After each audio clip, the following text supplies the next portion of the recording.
Okay, get the recording going. Thanks, Manfred. We'll go ahead and get started.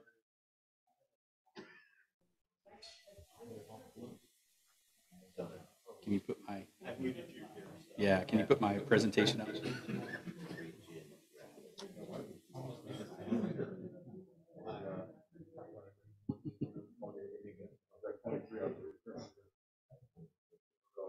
We probably do have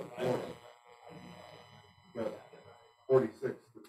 Yeah, I'm not. You guys have my whole presentation time to figure that out. So this is not the business meeting. The business meeting will be after the presentation. So just one moment while we get that turned on. Experiencing technical difficulties.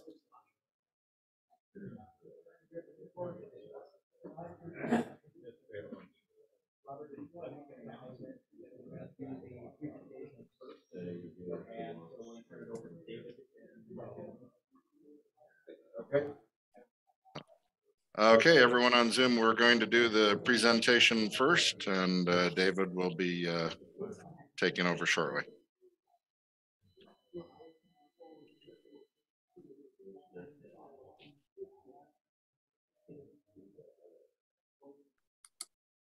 Now, is that shared in the session? In the Zoom session?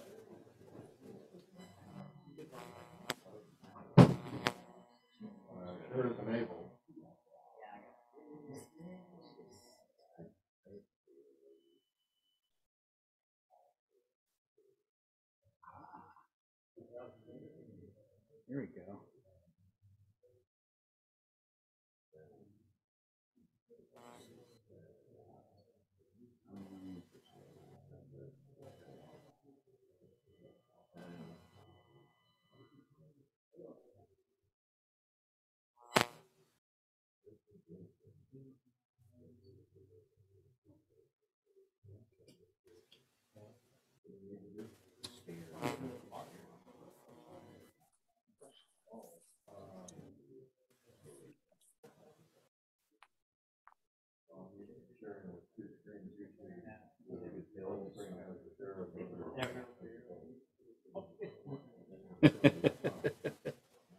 I'm not at the meeting.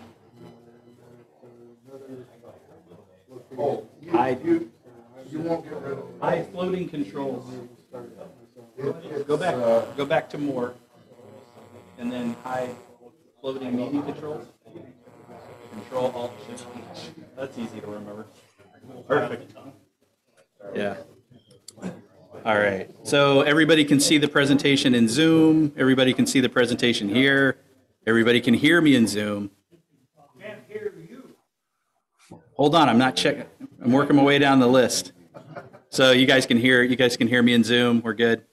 Awesome. Thank you. Thanks to the tech folks. Thanks to everybody who's here. Hopefully you guys can hear me okay. So let's talk about field day. Let's get into it. So first thing I want to address, one is, if you could please, since about half of us are here and about half of us are on Zoom, if you could hold all questions until the end for two reasons. One, I want to make sure that we give the people on Zoom a chance to ask questions, and two, your question may be answered in a subsequent slide. I'm going to move through a bunch of content really quickly, so if you could just, make a note of what you're confused about, and we'll do a Q&A session at the end. I promise all questions will be answered. You might not like the answer, but the questions will be answered. So first off, I wanted to address COVID, right? So COVID numbers are increasing a little bit. Seems like the current variant's pretty mild, so it probably won't kill you, but I know people are concerned about it. So I just wanted to mention 4 field day COVID precautions, if you will. One is there will be no indoor club organized events. So everything we would do will be outdoors, except for the guys operating the bunker, but the bunker is a pretty breezy place. So everything will be outdoors, well ventilated, with the exception of the potluck. We probably won't have more than 5 or 6 people in any one place at any given time. So, you guys, I'm not going to tell you whether that's high risk or not. You can decide that for yourself. But basically, everything will be well ventilated by nature. Small group sizes. Masks will not be required. I won't be checking vaccine cards. If you want to wear a mask, that's fine. you do you. Nobody's going to judge you. Well, I might judge you a little bit, but so yeah, you do you. So for field day, for people who haven't done field day before, what is field day? Field day is a nationwide and Canada radio public service event. It lasts for 24 hours continuously, so it goes overnight. It is really an opportunity for us to get out as a group, try out all our equipment, try out our operating procedures, have a lot of fun, do a lot of cool stuff.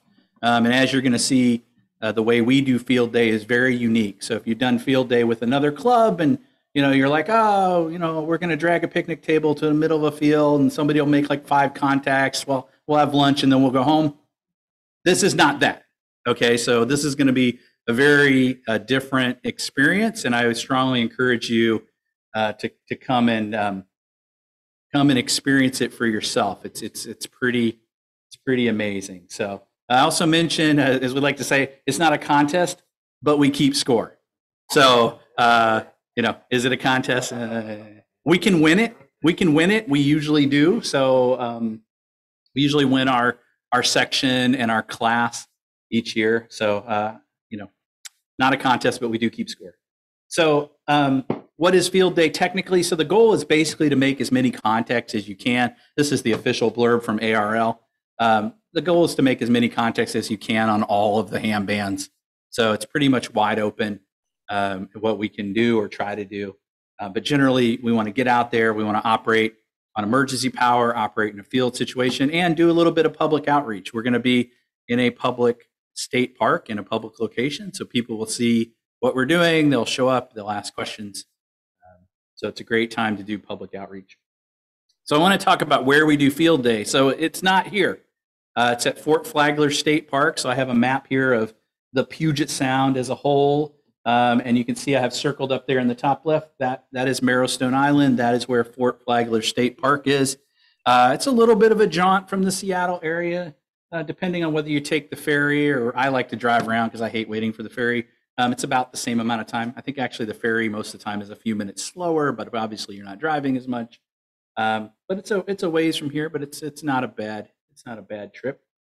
So zooming into that area a little bit more, you can, if you're familiar, a lot of people know where Port Townsend is, but they don't really know where Fort Flagler is. So you can kind of see there's Port Townsend is sort of off to the northwest of the park, which is right here in the middle of that picture. So it gives you kind of a rough idea of where it's at. So it's an amazing location. So I stole this picture, I think, from Mike.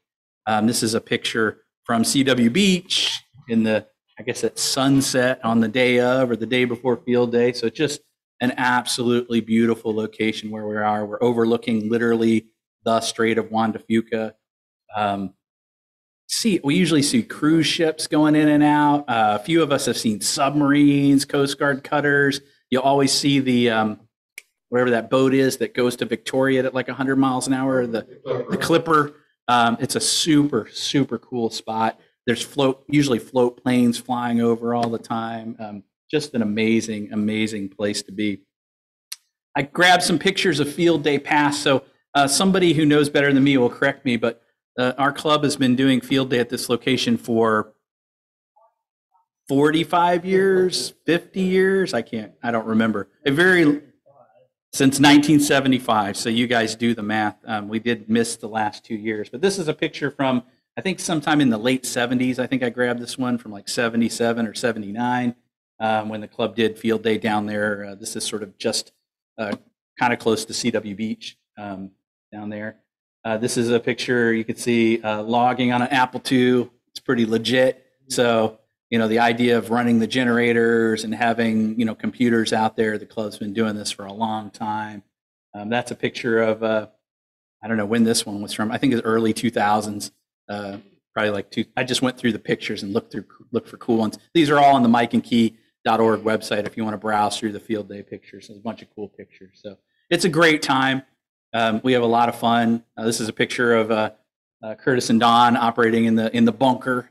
So it's a very unique experience, really just not something that you get an opportunity to do very often.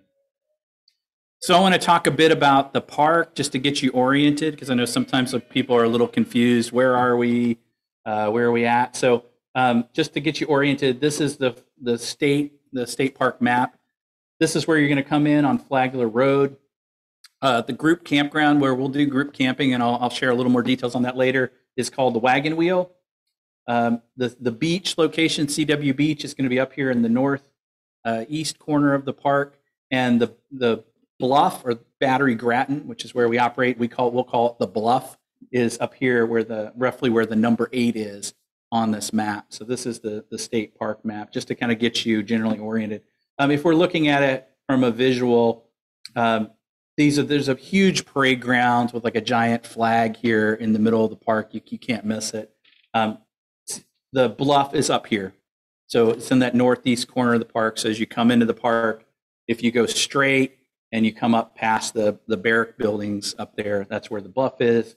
CW Beach is there. So you get to that by following this road down off the bluff. And then the Wagon Wheel Campground, which I mentioned, the group camp, you'll get to it by going left when you come into the park. It's over here. So just to kind of orient you to where we are, the beach, the bluff. I'll show you some more detail later on where you can park and some of the specifics, but I just wanted to give you an idea of where we're operating.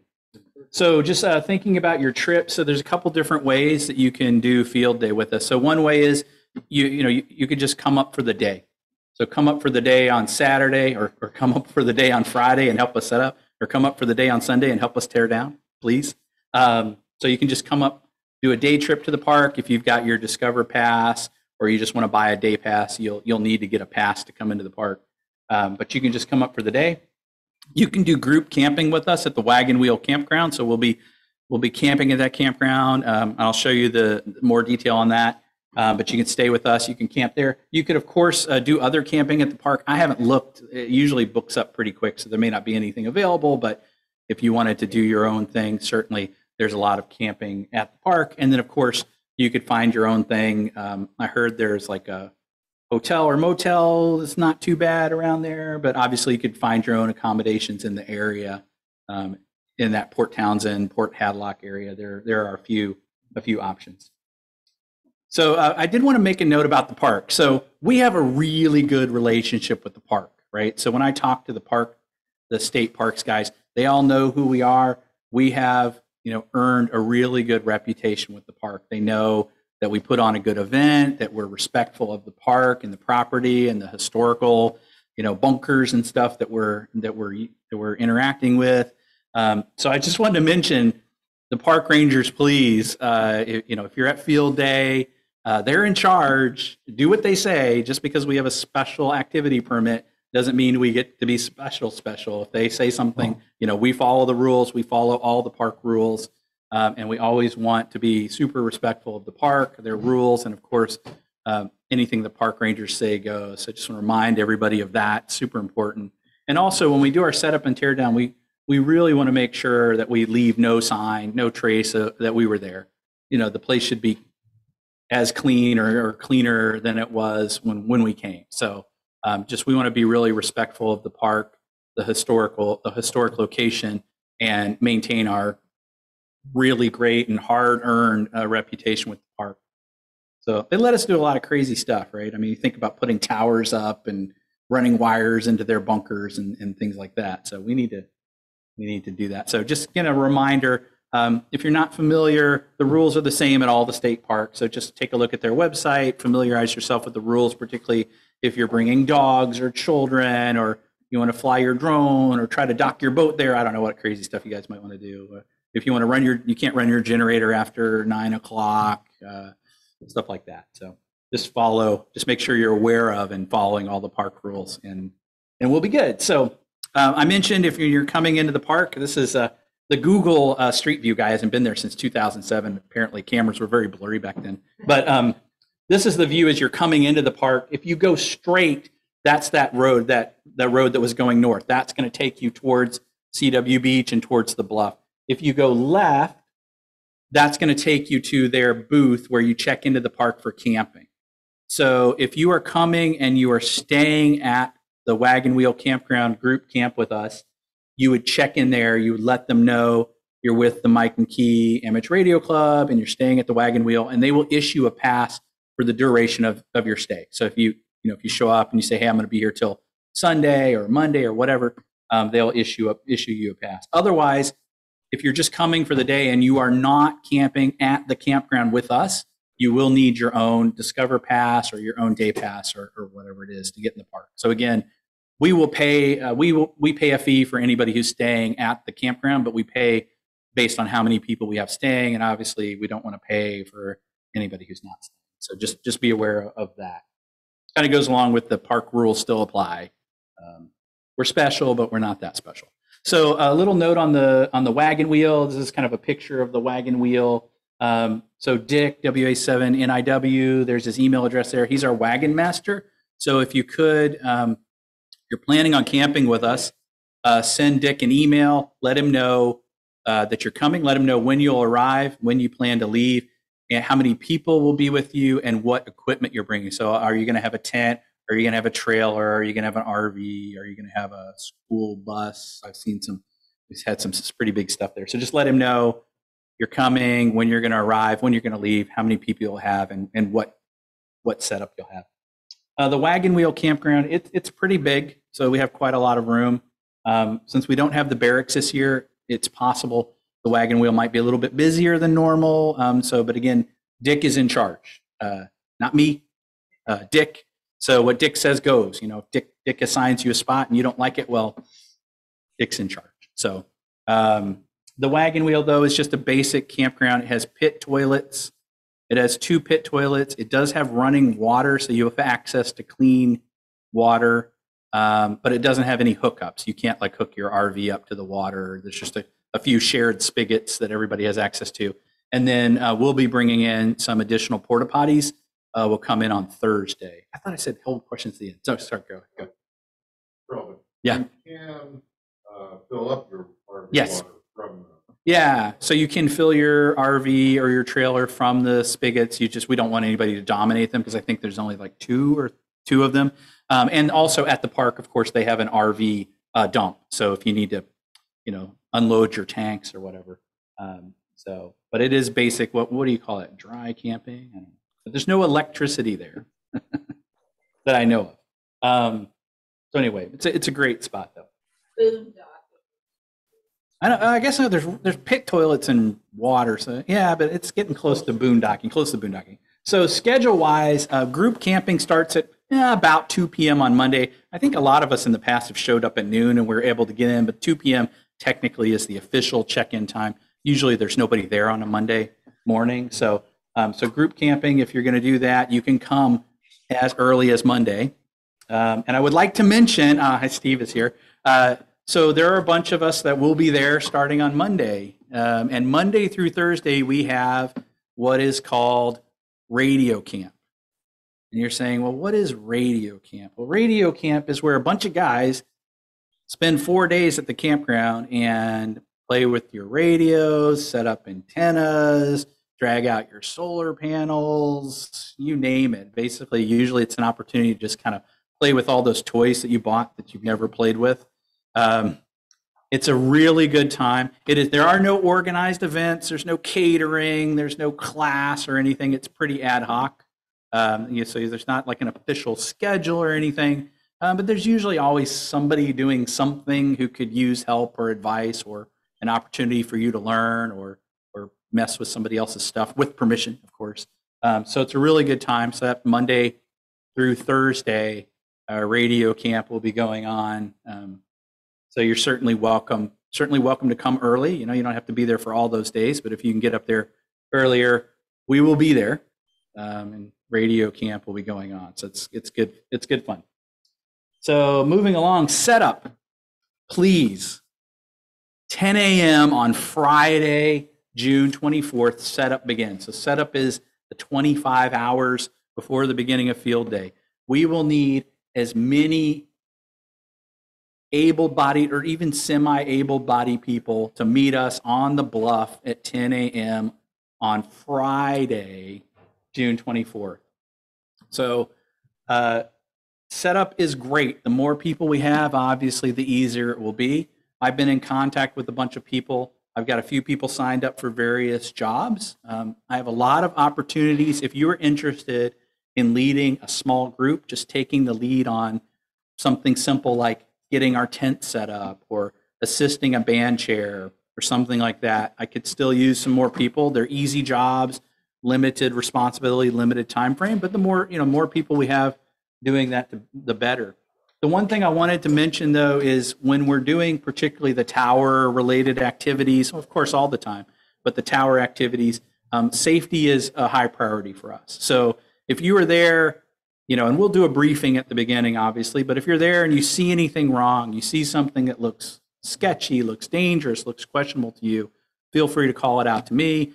Feel free to call it out to our safety officer. Daniel Stevens will be there, but you are empowered to point out any problem that you see, real or imagined. It's okay. I would like to note for setup, if you have a hard hat that you can bring, please bring it. With the club, we have some hard hats we'll provide, but we'll be wearing helmets, hard hats during setup. Obviously, if you can bring gloves, that would be great. You can see in the picture here, these guys are doing it right. So helmets and gloves, and of course, closed-toe shoes are mandatory. So no tower climbing in your flip-flops or any of that stuff. So if you can, please be there. Hard hat if you have it.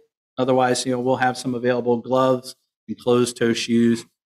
Again, none of the jobs are particularly onerous as long as we have a few people on hand. And if you don't know what you're doing, if you're saying, "Oh my gosh, I've never stood up a tower before," or "I've never," don't worry, we have people there who've done it. So we'll be happy to show you. And like I said, we try really hard to break all the jobs down into small, bite-sized chunks for you. So I mentioned before about, so for day of on setup, just again, this is another view. I'm just trying to orient you guys on where you should be, because I know sometimes people in the past have come to me and said, "I showed up at the park. I didn't know where to go. I didn't know where to park. I didn't understand, so I left." Just sad. So please don't do that if you show up. So again, just to orient you, this is the bluff, what we're going to call the bluff. It's Battery Grattan on the maps of the park. Battery Grattan, it was number 8 on the state park map. So that's the bluff. CW Beach is going to be down here. So this is all in the northeast corner of the park. I talked earlier, you come in on that main road. This is it right here, this north-south road. That's that. If you come into the park and you just go straight, you're going to come up here past the parade grounds, past these. Well, if you're going to CW Beach, you can go the other way. But if you're headed to the bluff, you're going to turn right at these barracks buildings. They're large barracks buildings. Now, for parking, for setup and for tear down when we're operating, there's a couple different areas where you can park. So most years, if you follow this road around, there's 2 little, I think they're called engineer houses at the end of the road there. And normally, if we're on the bluff, we can park here on the left. So normally this grass area to the left of the road is cleared out. And if you could pull in, facing forward, please, for the love of all things holy, don't park sideways and take up like 6 spots. But if you can pull in straight there and make sure you're off the road, you're not blocking the pavement at all. Most of the times we can park there in that north circle there. And usually we can get everybody who wants to park there. But if for any reason you can't park there or there's not enough room for you there, the retreat center, these buildings, normally there are large groups staying there, but this year the retreat center is closed.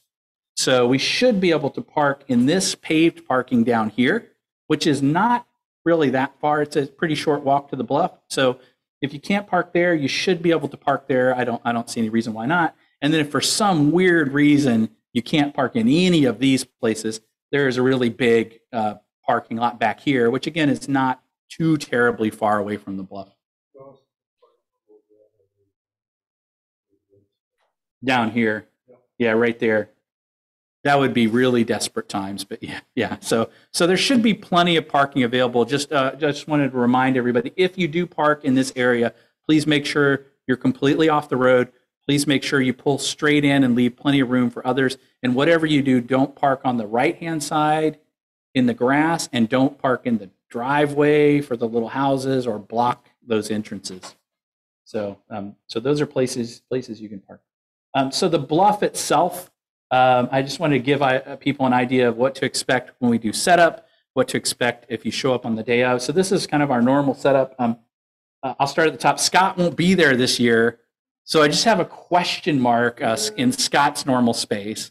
So I do want to put the word out. I have an amazing opportunity for somebody. If I was not your field day chairman, this is what I would do. So we have a great spot over there in the corner of the bluff. It is a beautiful location. It is flat and grassy and has the best view of any station on the bluff of the sound and all the amazing things. Scott is nodding vigorously, saying yes, and tear is rolling down his eye because he can't make it. So I have an opportunity if someone would like to be a band chair and run a station from there with a particular focus on digital, or I don't care, whatever you want to do. But if somebody wants to do a digital station there, please reach out to me. My contact information will be at the end of the presentation. I will do, somebody's nodding. Oh, good. Okay. So, yeah, usually. Okay. So, okay, I got somebody. But if, yeah, sorry. Sorry, actually, yeah, sorry. You guys can hear what's going on in the room. Actually, it wasn't a question. It was somebody who's interested in taking that job. So we may have somebody for that. Yeah, digital could be. All right. So if anybody is interested in helping out with that station, let me know. We'll get something going up there. And I'm jealous. Like I said, if I wasn't the chair for field day, I would totally take that job.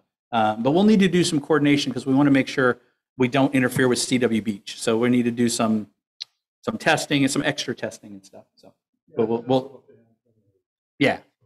talk about that. So okay, so continuing. So this is Battery Grattan. Or as we call it, the Bluff. So north to south, and the north end will have a station up there for 1080 digital probably. In the bunker, you saw the picture of Curtis and Don earlier. In the bunker will be our 20-meter station. So the actually 20 meters will be operated from within the bunker. Very secure location, which is super cool. And then the tower will be on top of the bunker. In the center here where it says trailer, we'll have our equipment trailer parked. The equipment trailer has a generator in it. It's what will be providing the power for all of our stations throughout field day. Here at the end of the battery, we will have our tower trailer and our 15-meter station. So we'll have our the club's crank up tower trailer with our 15-meter beam on top of it and the 15-meter station there. And then south of that, we will have our 40-meter station, which is absolutely fascinating. So Dean, N7XS, Dean sets up a wire Yagi for 40 meters that's roughly the size of a football field and has two sets of elements to face south and to face east. It is a sight to behold, or a sight to not behold, because it's kind of hard to see. But it's fascinating, and again, something you will never. I don't know about you guys, but I can't put a ginormous size of football field wire Yagi in my backyard. And then across from that, we will have our GOTA station, which doesn't have anything to do with goats. It's our Get on the Air station, and that'll be run by George Thornton, AE7G. George is back this year again. Thank you to George. I'm super excited. So what that station does is it allows people who haven't been on HF this year or in the last 12 months, I forget the rules, to get on HF and try it out and learn.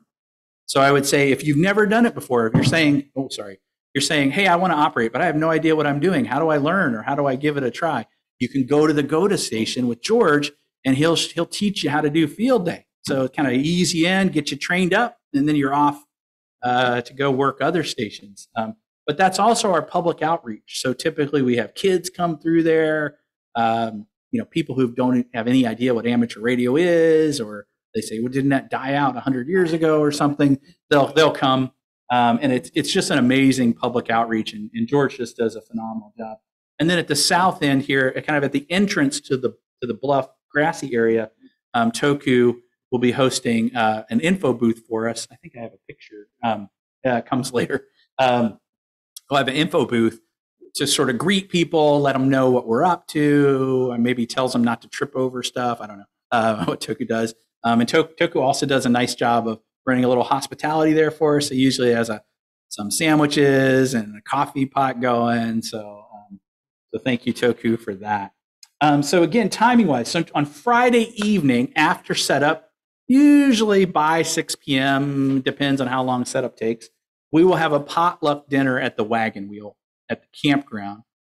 So there will be a potluck. So bring your side dishes, salad, desserts, whatever you want, and we'll have a potluck at the campground.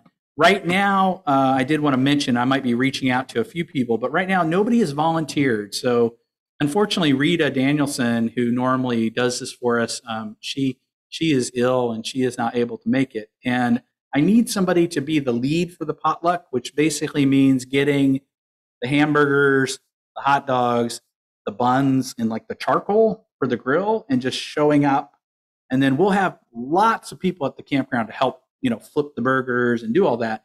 But I need somebody to do that because I'm going to be at the campground the whole week, and obviously with setup and everything, I can't do it. I can't leave in the middle of setup and drive to Walmart and get hamburgers, right? So I'm still looking for somebody to do that. If I don't get somebody in the next 2 weeks, the potluck is going to be a potluck, meaning there's not going to be club supplied burgers and dogs. It's literally going to be whatever you guys bring, which based on what I've seen in the past may not actually be that bad. But I think most of us would like to have burgers and dogs. So if somebody's interested in doing that, I have tons of people who will be there to help. Like I think I have at least 6 people who have said they would be there to help, set it up, tear it down, clean up and everything. I just don't have anybody who actually wants to be the person. So if that's you, let me know. Of course, the club will reimburse for the costs of everything, right? So the club will pay for the hamburgers and the hot dogs. And, if money is a challenge, let me know. We'll figure something out. But I'm still looking for somebody to do that. So I would appreciate it. It's a really good time. So the potluck is great. It is a really good time. I view it as the culmination of radio camp. After setup, radio camp is over and it's time for field day. So one thing I want to mention, during field day itself, we will have operating shifts for all of the stations. And what we'll do is we'll have sign-up sheets. Each of the band chairs will have sign-up sheets for their shifts. And at the potluck dinner, so if you come for setup and you help setting up, at the potluck dinner, we will put these sheets out. And that's your opportunity to sign up for operating shifts during field day. Generally, it's 2-hour shifts. I think, Mike, do you do 1-hour shifts for CW Beach? Or? Oh, sorry, CW Beach, talk to Mike. It's a special thing.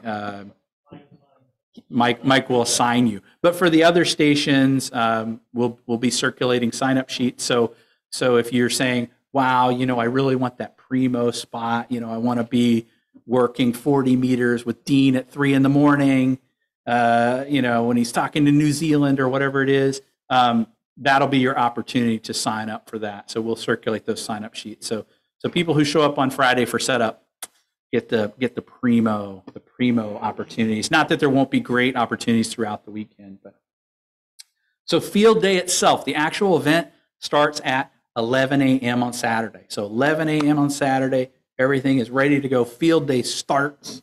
So it's Saturday, June 25th, right? You'll be there, right? Okay. So this is what it looks like. I mentioned Toku in the info booth. So this is looking at the bluff from the south looking north. So this is kind of this is what a visitor to the park sees. They kind of come around that corner and they go, holy crap, what's going on here? This is what they see. I did mention at the Wagon Wheel Campground starting on Thursday. On Thursday, we'll have some porta potties dropped off at the Wagon Wheel Campground, and on the bluff, you'll see them there on the right, and one down at CW Beach. So we will have porta potties. And I don't know if it's just because I always go to radio camp and then I use the porta potty after a week of using the pit toilets, but they're really nice. But it might be relative. they're very nice compared to the pit toilets. So so we will have porta potties available, sweet smelling porta potties. But you can see, you can kind of see what our setup will look like roughly, and what people will see when they come. I forget who I stole this cool picture from, but this is from a few years back. So when we were still using our old tents, but it's a view from sort of above, behind the bluff, kind of looking off towards the northeast. Yeah, I think I might have stole this one from Rick. Thank you, Rick. And then there's another picture of kind of where the equipment trail would be. If you recall, it was kind of in the middle there, so you can get an idea of just what it's like. It's such, I can't say enough about what a great location it is. So there's our CW ops down at CW Beach getting it done. There where all the points come from, I think. Yeah. This is George's get on the air station, the GOTA station. So George has a really great setup. He puts and if none of you guys, I think most of you are probably a bit familiar with, what a view of a spectrum view of the bands look like. Look at field day. Can you see that? It's on that screen. It's crazy. It's awesome. So George does a great job of showing people how to operate. He has good visuals and good tech there. So that's what you expect. Little nod to our CW overlords, CW forever. More CW ops. There's Hal. There's our president and Robin operating 15 meters. So I just want to check, real quick, just let you guys, what do you field day, how do I do it? Sometimes contests are hard. Sometimes I'll try to dabble with a contest and they'll be like, what's your IOTA? And I'll be like, I don't know. What's the serial number? Oh, I was supposed to keep count, right? Sometimes contests are a little complicated. Field day is not complicated.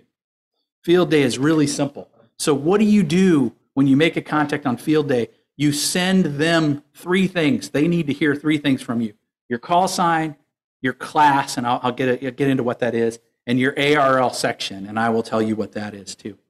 So what do you get from them? Guess what?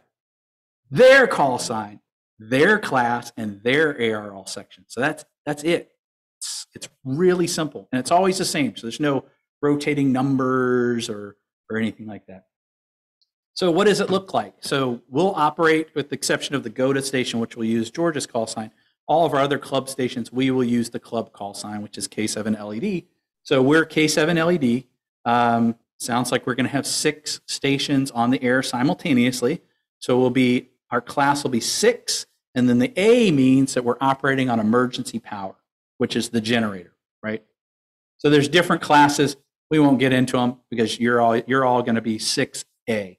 And then our ARL section, Washington is split in half, roughly, into Western Washington and Eastern Washington. So our section is Western Washington, or WWA, or Whiskey Alpha. So when you're making a contact in field day, who are you? I'm K7 LED, 6 Alpha, Whiskey Alpha.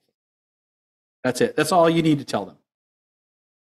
And if you do enough field day, if you're anything like me, if you operate enough, for like the week after, I'll be hearing the Kilo 7 Lima Echo Delta 6 Alpha Whiskey Alpha in my dreams. Mike hears something different, like dits and das or something. But yeah, so that's all you need to send. And then you need to get the same thing back from them. So the call sign is always a call sign, right? Call sign format you expect. The section is always a number and a letter. So a number and a letter. They might be 1 Bravo, 1 Delta. Those are common. Bravo means battery power. Charlie means they're mobile, like in their car. Delta means they're usually at home on mains power. Echo means they're like operating out of an EOC or something like that.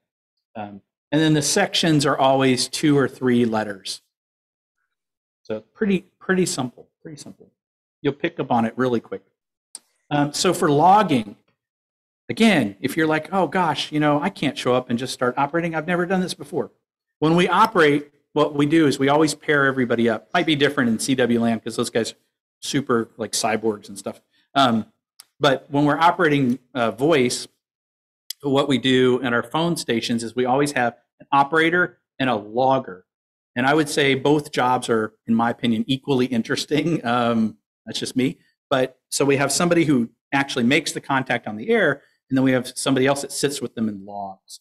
So for logging, if you're saying, oh, I've never done a contest before, how do I use a logger? I don't want to show up and look like an idiot. Well, I mean, the showing up and looking like an idiot part, I've got that covered for you. So, but if you want to, there's agreement in the audience. So if you want to try out the software that we use, you can actually download it. I do believe it's Windows only. I think it's Windows only, but you can download it from n3fjp.com, and we use the field day. He has a field day specific version.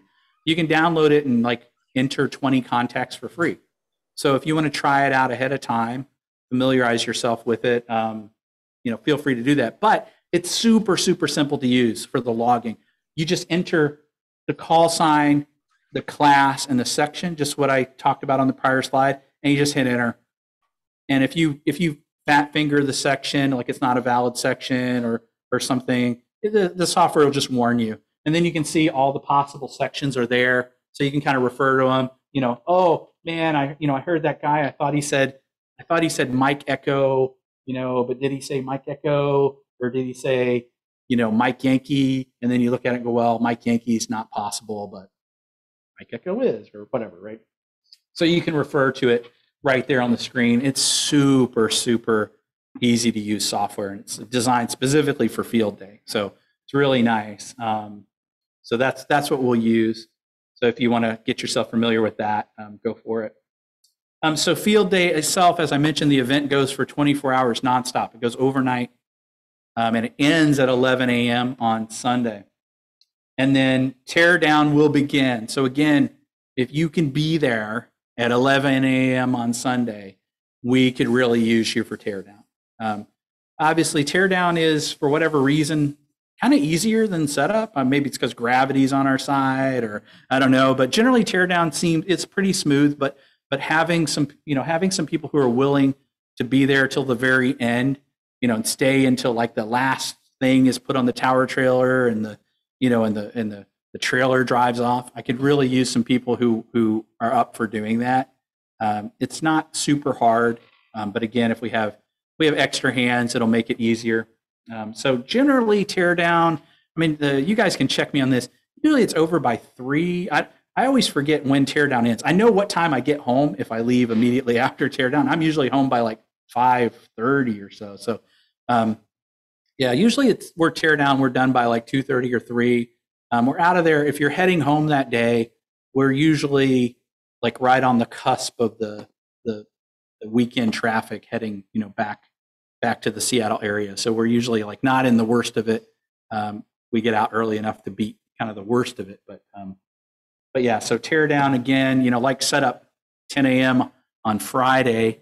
If you can be there at 11 a.m. on Sunday, that would be great. I really could use your help, and I would really appreciate it. And then group camping, I mentioned, goes for the whole week.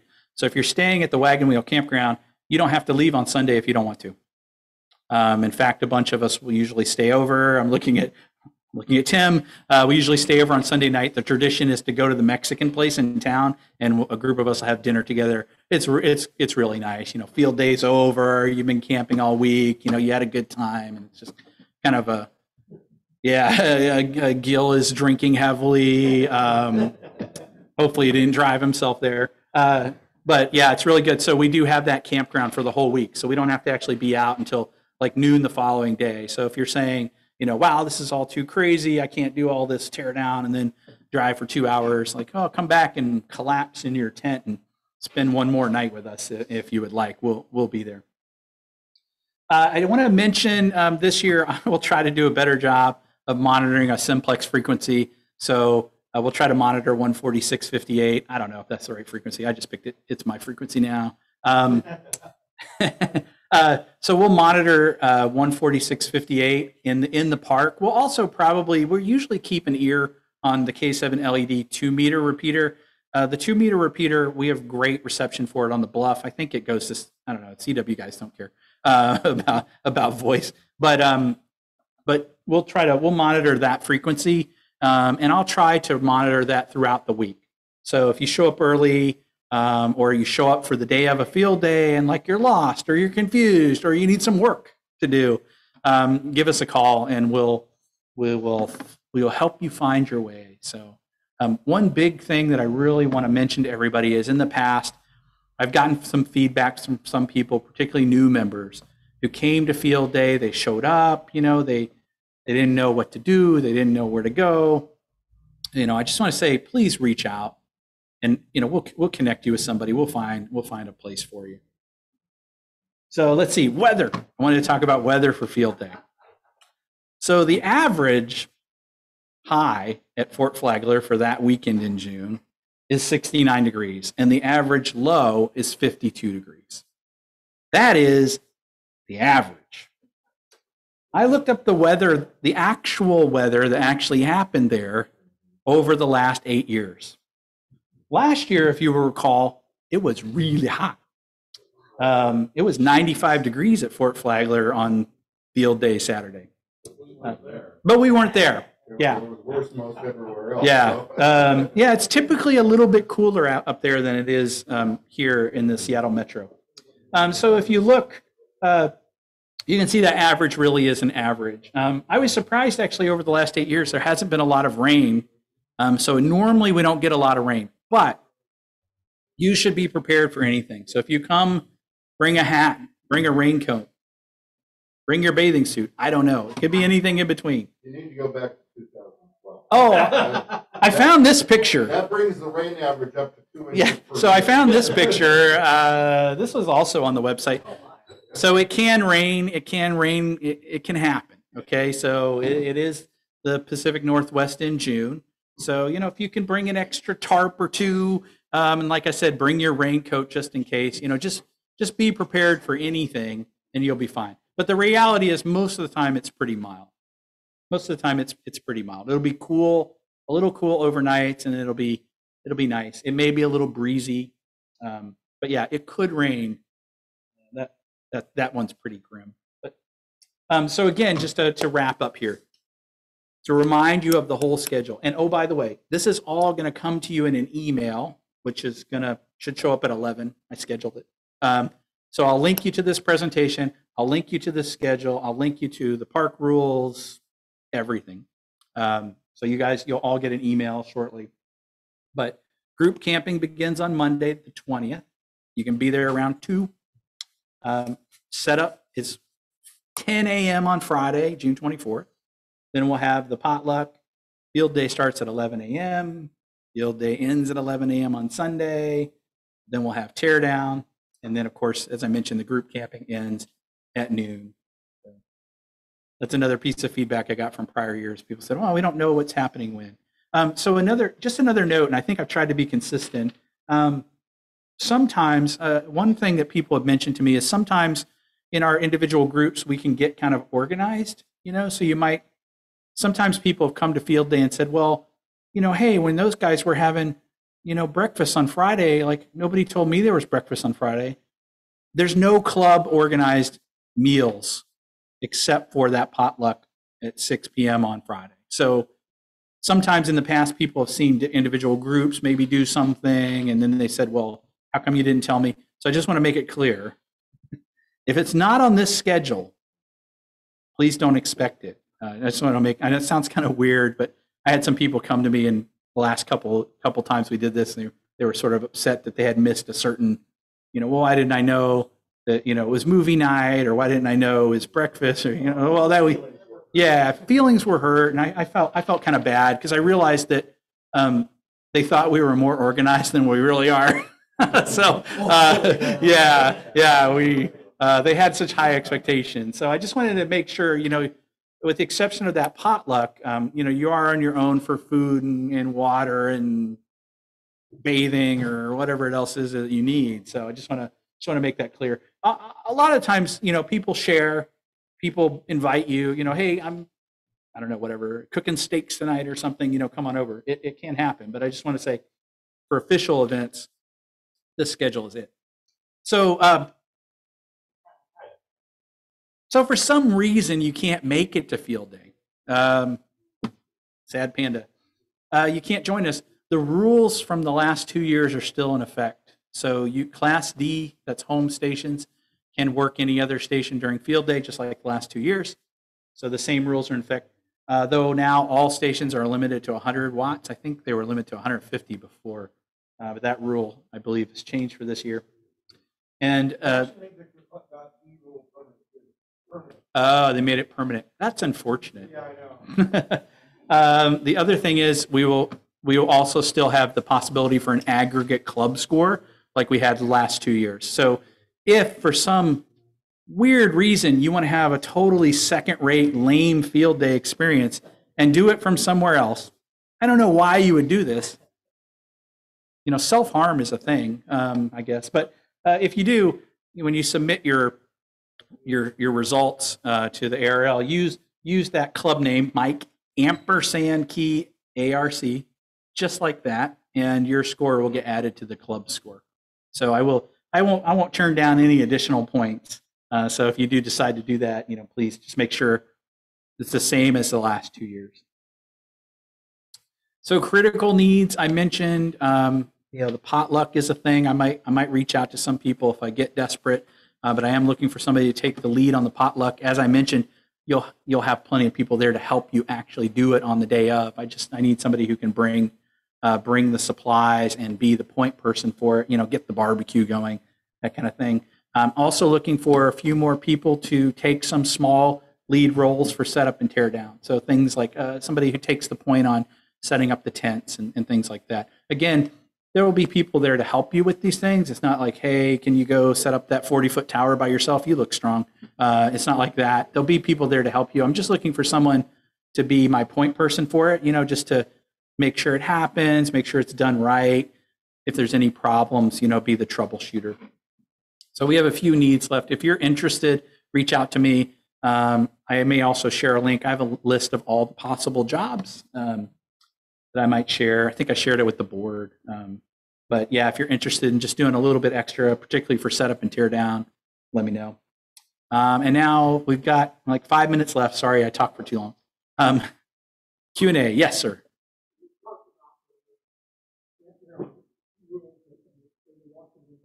This is an old thing that happened years and years ago, but it got us in bad trouble, and that's pet control, Yes. off-leash problems.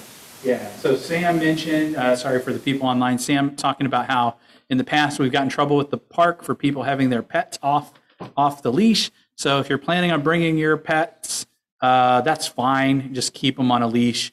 You might want to, children, you might want to keep them on leashes too. But yeah, that is a big thing. So again, we have a special event, a special activity permit, but it doesn't mean we get to break the rules. So we must follow the park rules at all times. Yes, Gary. Yeah, I actually made a note earlier, maybe it's just by audible, and it wasn't as clear as I thought it should be, but campground that you referred to that the club reimburses, or at least is paying for, is only the wagon wheel. If you stay in the campground, that's on you have to pay for that. Right? So I just want to make sure that was clear. Yeah, so Gary mentioned that we just want to make it clear that the club will pay for your camping if you stay at the G1 wagon wheel with the club. So if you stay with the club at the wagon wheel, the club is paying for that wagon wheel cost. If you stay anywhere else in the park, outside the park, wherever, you're on your own. You got to make your own reservation, pay your own. Yeah. Tim. If you are staying at the group campground and if you're staying with us at the campground, when you check in with the ranger, they will issue you a pass for the duration of your stay. Now, if you already have a Discover Pass and you are staying at the campground, you don't need to stop at the gate. You can just breeze in. Dick will keep track of how many people are staying with us, how many nights, so we can true up on the bill. But if you're coming into the park, you are staying at the campground, and you don't have a Discover Pass, then you would check in with the ranger, and they'll issue you a pass. Tim. One thing that's different this year, since we do not have the barracks, folks might want to think about the fact that if they need showers, down at the north end of the park, and the public showers down there, so. Yeah. So Tim mentioned that historically we rent the barracks, and one of the things the camping people can do in the past is sort of sneak into the barracks and take a shower, because the barracks had a couple showers. But there are public pay showers down at the big campground on the northwest corner, northwest side of the park. So if you want to travel over there, you can, of course, while you're there, avail yourself of all the facilities in the park. There's a little store over there near where that other campground is. You know, there's trails and all sorts of stuff to do in the park.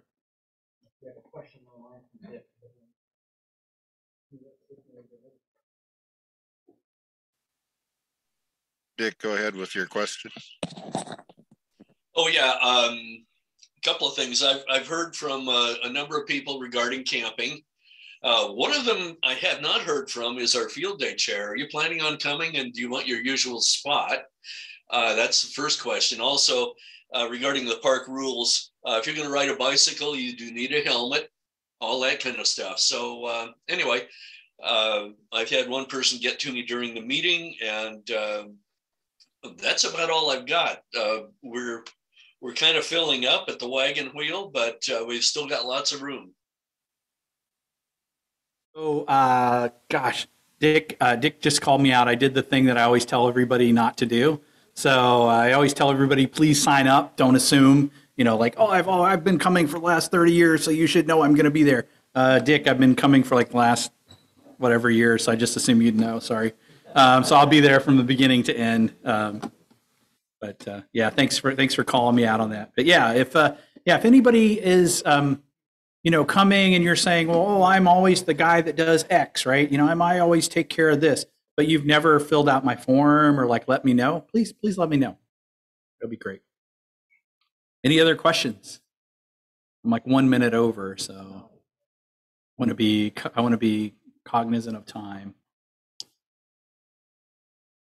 Well, if there's no more questions, I got, so just a couple notes for you. One is you can email me fieldday@mikeandkey.org. That'll go to me or whoever's in charge of field day in case they fire me somewhere in the middle of all this, which might not be a bad idea. You can join our email list. So if you guys are familiar with groups.io, I actually wasn't sure how to tell people how to sign up for groups.io list, but I think if you go to groups.io, look up MKARC, you'll see we have a field day subgroup. What I've been trying to do is copy the field day list on every communication that I do. So every time I send something to the board or whatever, I'm copying that field day list. So if you want the inside scoop, if you want all the gory details on everything that's going on with field day, sign up for that list. I'd love to have you on there. You'll get pretty good visibility into everything that's going on.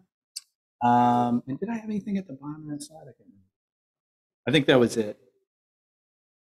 I think that's all that was on that slide. That's all that was on that slide. So yeah, join the email list. Email me if you have any questions, any problems, anything at all. And that's it. That's all I got. Cool.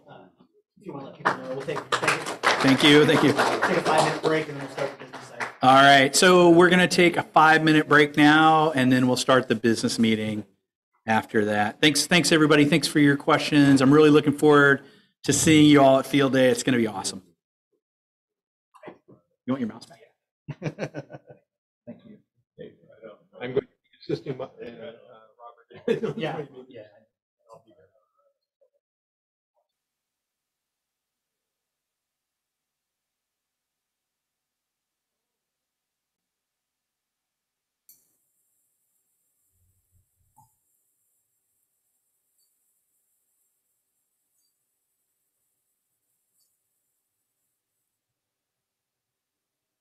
We need all the newbies to come.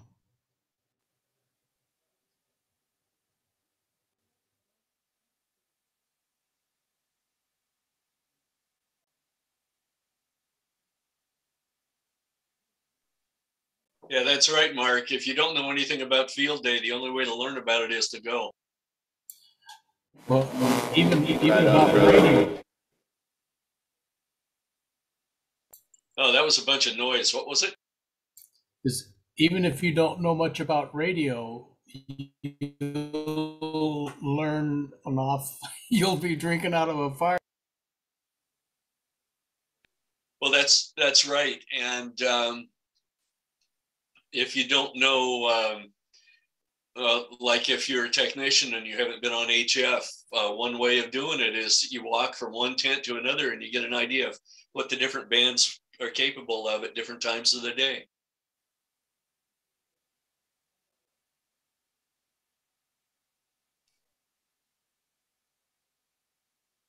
Also, if you can make a commitment, to show up for the whole field day weekend, or let alone a radio camp, which is of course great fun, it still would be worthwhile to come out just for one day, like on Saturday or Friday or Saturday or Sunday, whichever. Even that would be very useful for your private experience if you haven't done it before, and of course also to help with either setup or tear down or anything else, just to get some part of the experience at least.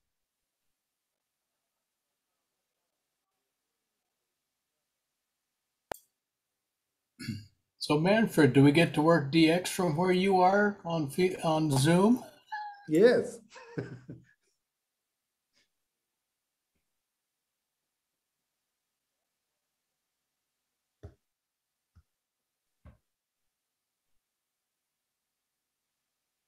I only took my handheld Anytone D87, what is it, 878 UV with me, but I haven't managed to program in the German channels yet, so let's see.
Let's see, while we're waiting, is there anybody online who did receive an email from me regarding being voted in by the general membership this time? This would apply to new membership applicants who already got approved by the board. I can see that WA3 Delta Bravo DB and also Paul KK7 EJW are online. Both of you applied for membership, and thank you very much for doing that. But it was after our last board meeting, so the two of you and some others who also applied will need to be first approved by the board at our next board meeting in early June, and then we'll invite you again to, of course, to the following meeting, which I think is probably the field day weekend. To get voted in. I'm not sure how we do that, but we'll figure it out. So in any case, thank you already for joining us here for the meeting, and you're certainly welcome to participate in any meetings you wish, and hopefully also you can make it to field day. Well, thank you very much. It's very interesting. Mm-hmm.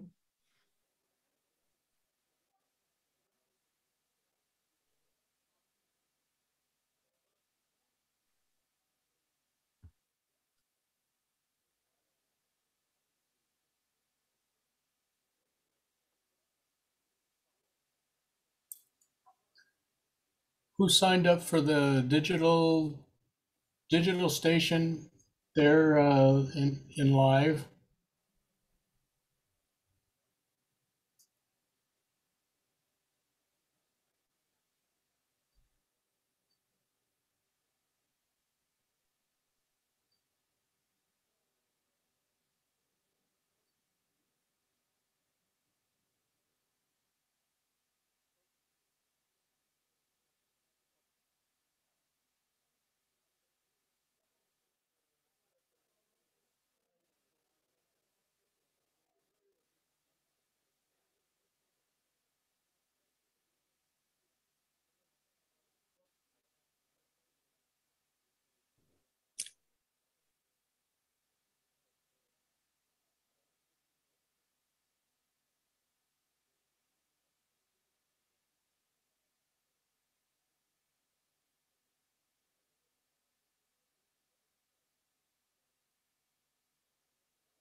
Can they hear our audio in the main room?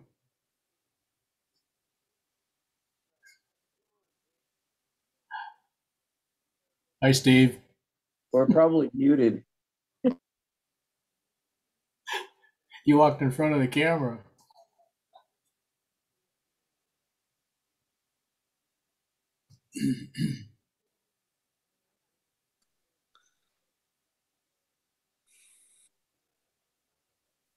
Well, I don't think they forgot about us yet.